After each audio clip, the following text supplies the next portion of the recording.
हमें टिकटॉक, गालम गलोच और gate number 4 की सियासत नहीं आती।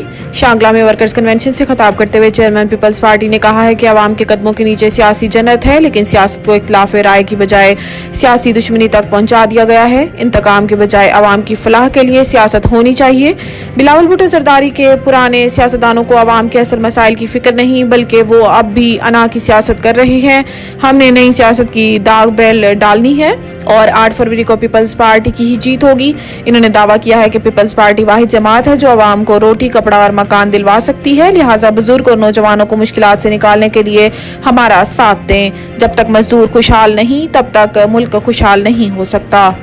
अल-अजीजिया रेफरेंस में नवाज शरीफ की सजा के खिलाफ अपील पर समात। अल-अजीजिया स्टील मिल्स रेफरेंस में साबिक वजीर आजम और मुस्लिम लीग नून के कायद मियां नवाज शरीफ की सजा के खिलाफ अपील की समात इस्लामाबाद हाई कोर्ट के चीफ जस्टिस आमिर फारूक और जस्टिस मियां गुल हसन ने की, जिसमें नवाज शरीफ के वकील अमजद परवेज एडवोकेट और नैब प्रोसिक्यूटर अदालत में पेश हुए।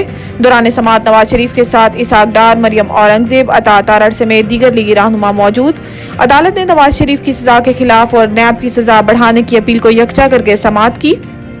इस मौका पर नवाज शरीफ के वकील अमजद परवेज एडवोकेट ने अपील पर अपने दलाइल देते हुए कहा है कि नैब ने सुप्रीम कोर्ट के अहकामात पर रेफरेंसेस दायर किए जिनमें एक जैसा इल्जाम था। हमने दरख्वास्त दी थी कि एक इल्जाम पर सिर्फ एक ही रेफरेंस दायर होना चाहिए था। 8 नवंबर 2017 के फैसले में एहतसाब अदालत ने कहा है कि एक साथ तीनों रेफरेंस निपटाए जाएंगे। एहतसाब अदालत ने ट्रायल अलग अलग किया, लेकिन फैसला एक साथ सुनाने का कहा था। शफाफ इंतखाबात के इनेकाद के लिए पूरी तरह तैयार। इलेक्शन 8 फरवरी को होंगे।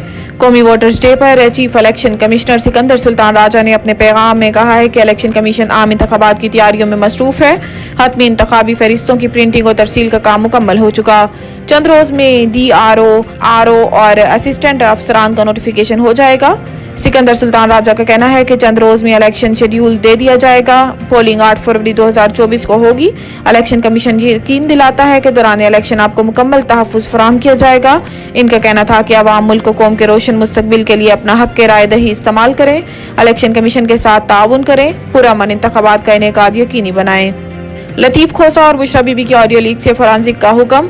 जुमेरात के रोज इस्लामाबाद हाई कोर्ट के जस्टिस बाबर सत्तार ने एडवोकेट लतीफ खोसा और बुशरा बीबी की ऑडियो लीक्स केस की समाअत की, जिसके दौरान अदालत आलिया की जानिब से विफाकी तहकीकाती इदारे को ऑडियो लीक के फोरेंसिक का हुक्म दिया गया, जबकि अदालत ने कहा है कि director general DG inter services intelligence ISI भी रिपोर्ट दें कि ऑडियो किसने रिलीज की। इस्लामाबाद हाई कोर्ट की जानिब से दरखास्त की कॉपी DG ISI को भी भेजने का हुक्म जारी कर दिया गया। अदालत आलिया ने हुक्म दिया है कि तहकीकात की जाए कि सबसे पहले ऑडियो कहां से जारी हुई, जबकि FIA, पैमरा और PTA को भी नोटिस जारी कर दिए गए।